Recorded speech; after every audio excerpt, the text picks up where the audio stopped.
Bonjour à tous les petits lapins, j'espère que vous allez bien, c'est India. On va faire une petite vidéo pour cette pleine lune des fraises de juin 2026, pardon, puisqu'on est encore en juin, nous sommes le 30. Cette pleine lune des fraises qui est dans le signe du Capricorne, donc on va faire un petit message général pour savoir ce qu'il emmène pour vous. Alors, pour cette pleine lune, quel est le message pour mes chers abonnés? Carte oracle. Il y a certains d'entre vous qui, pendant cette pleine lune, vont pouvoir développer quelque chose qu'ils ont déjà en eux. Ici, on vous parle de cartes, d'oracle, ça peut être aussi le pendule, ça peut être l'intuition, ça peut être la clairaudience des personnes qui entendent au-delà de ce que les gens disent. Ça peut être aussi des personnes qui vont développer leur sixième sens. Ça peut être aussi des personnes qui ont des dons médiums, qui vont développer aussi ces choses-là. En tout cas, on vous dit qu'avec cette pleine lune, vous pouvez faire confiance à un don que vous avez déjà en vous. Commencez par faire des petites guidances pour vous, par exemple les jours de pleine lune, de nouvelle lune, de vous tirer une petite carte comme ça et de voir est-ce que ça vous parle ou pas. Commencez déjà par là. Mais on vous dit que vous avez ces dons au fond de vous et vous êtes capable de les utiliser. Mais pour cela, il faudra travailler dessus. Alors, on va voir avec les rêves enchantés le normand, quel message qu'on vous dit pour cette pleine lune. Pleine lune des fraises, 30 juin 2026. J'ai la croix. En ce que, alors, ça peut être quelqu'un qui porte une grande tristesse en elle. J'ai l'encre. Ça peut être une personne qui est très croyante. Ça peut être quelqu'un même de religieux ou ça peut être quelque chose qui est ancré en vous et qui vous fait très très mal. Et j'ai la foudre. Alors ici, avec les rêves enchantés, le normand, et avec la première carte qu'on a tirée, la carte oracle, je vois une personne quand même qui, avec votre don de divination, puisque c'est ça, vu que vous êtes une personne assez croyante, vous avez votre religion, d'accord, qui est bien ancrée en vous. Cependant, via votre religion, via vos croyances et tout ce que vous savez, vous vous retrouvez dans un espace-temps où vous vous demandez si ce que vous croyez correspond à ce que vous vivez. C'est comme si vous savez déjà utiliser les cartes, les oracles, vous savez déjà, vous avez ce petit don en vous, vous avez ce don en vous. Vous avez du mal à mettre des mots dessus et la religion ne vous aide pas du tout à comprendre ce qui vous arrive. En gros, on vous fait comprendre que vous êtes une personne mal, une personne qui pense mal, une personne qui agit mal, alors que c'est quelque chose qui est ancré en vous, c'est quelque chose qui existe en vous.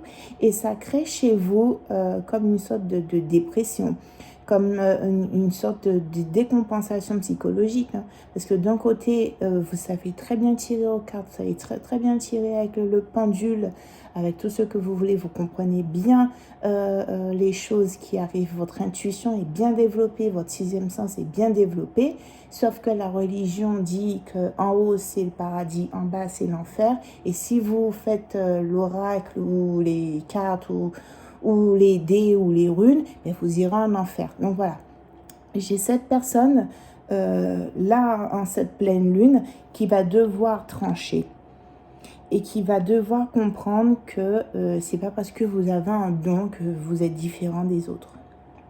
C'est pas parce que vous croyez en une religion que vous êtes quelqu'un qui doit être à part. Non.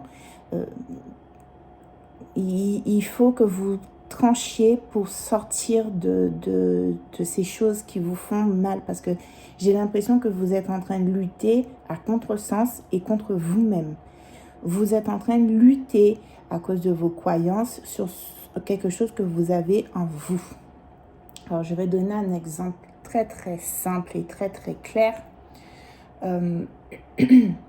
Quand j'étais infirmière, surtout pour des personnes qui étaient en fin de vie ou enfin, ils allaient mourir dans les semaines, les jours à venir. Et ça a été quelque chose de très compliqué pour moi parce que j'expliquais aux familles, attention, il faut maintenant prendre contact avec les pompes funèbres, il faut choisir les vêtements pour l'enterrement, il faut se décider, est-ce que vous allez mettre en place des soins palliatifs, est-ce que vous acceptez de discuter avec une psychologue, est-ce que comment vous percevez la mort. Je devais faire tout ça parce que moi, je voyais déjà cette personne n'était plus là. Et j'avais des familles devant moi complètement perdues qui ne comprenaient pas trop ce que je disais alors que la personne, c'est vrai, à l'instant T, commençait à décompenser, mais moi, ce que je voyais était déjà plus loin que ce qui existait. Donc, en fait, c'est cette lutte que vous êtes en train de vivre. Face à cette présence de votre religion, qui est bien ancrée en vous, on vous dit que là, il faut savoir aussi écouter cette part de sixième sens qui est en vous. Il vous faut aujourd'hui faire cohabiter les deux. Vous ne pouvez pas agir l'un contre l'autre. On ne peut pas agir les uns contre les autres en soi-même. Je ne sais pas si je me suis bien fait comprendre. Mais en tout cas, pour cette pleine lune des fraises, pour beaucoup d'entre vous, vous allez trancher.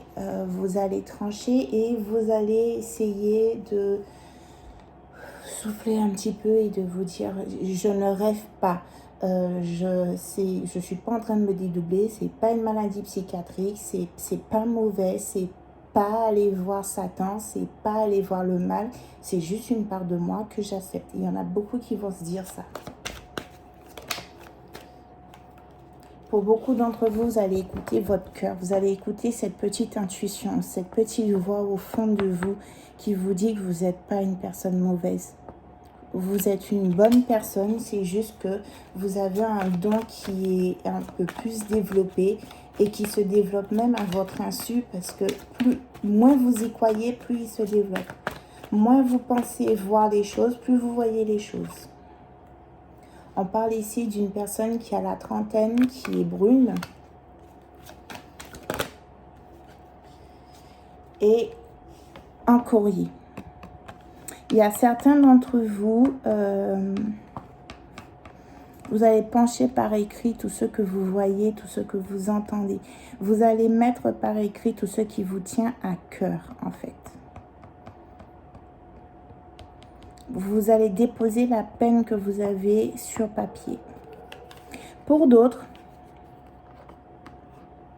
je ne sais pas si vous savez c'est quoi l'écriture intuitive. Ce sont des personnes qui après une séance de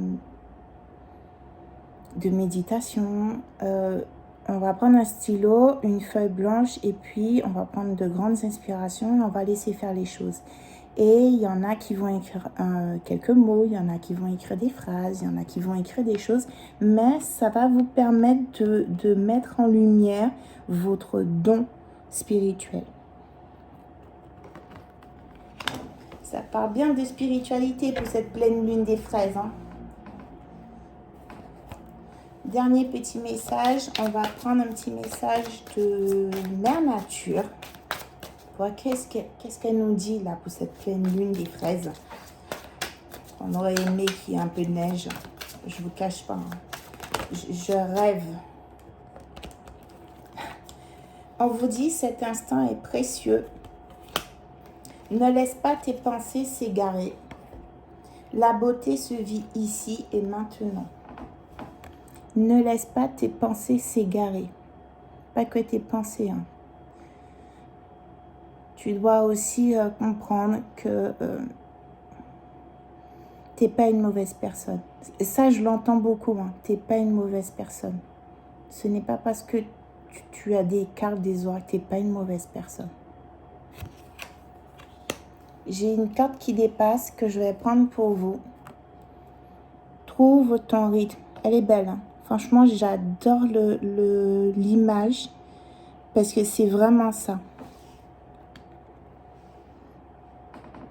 Face à cette personne qui a des doutes, qui culpabilise à cause de sa religion, de ce qu'il peut ressentir, ses émotions, son intuition, les rêves qu'il fait, le sixième sens qu'il a, les voix qu'il entend. Je ne parle pas de personnes psychologiquement atteintes, je parle de personnes complètement normales. On vous dit de trouver votre rythme. Et pour beaucoup, je pense qu'il faut faire des temps de méditation pour essayer de canaliser tout ça. Essayez de prendre du temps pour faire le point sur vous. Faites des séances audio de chakras sur YouTube, par exemple. De méditation, d'ouverture des chakras ou d'intuition. Voilà, vous faites ces vidéos pour que vous puissiez prendre du temps et pour que vous puissiez aussi trouver un rythme pour toutes les choses qui vous arrivent en tête, dans les oreilles, dans les yeux, enfin, voilà.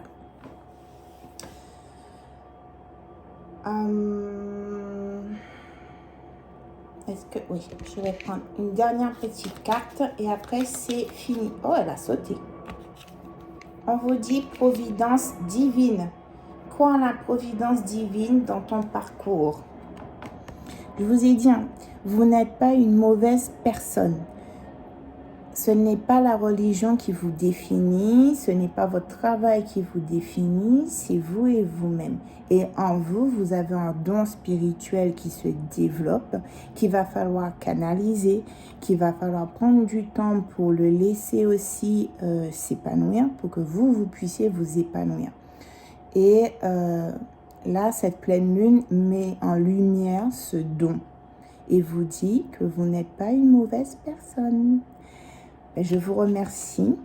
Écoutez votre cœur. Laissez parler les gens. Et je vous dis à bientôt.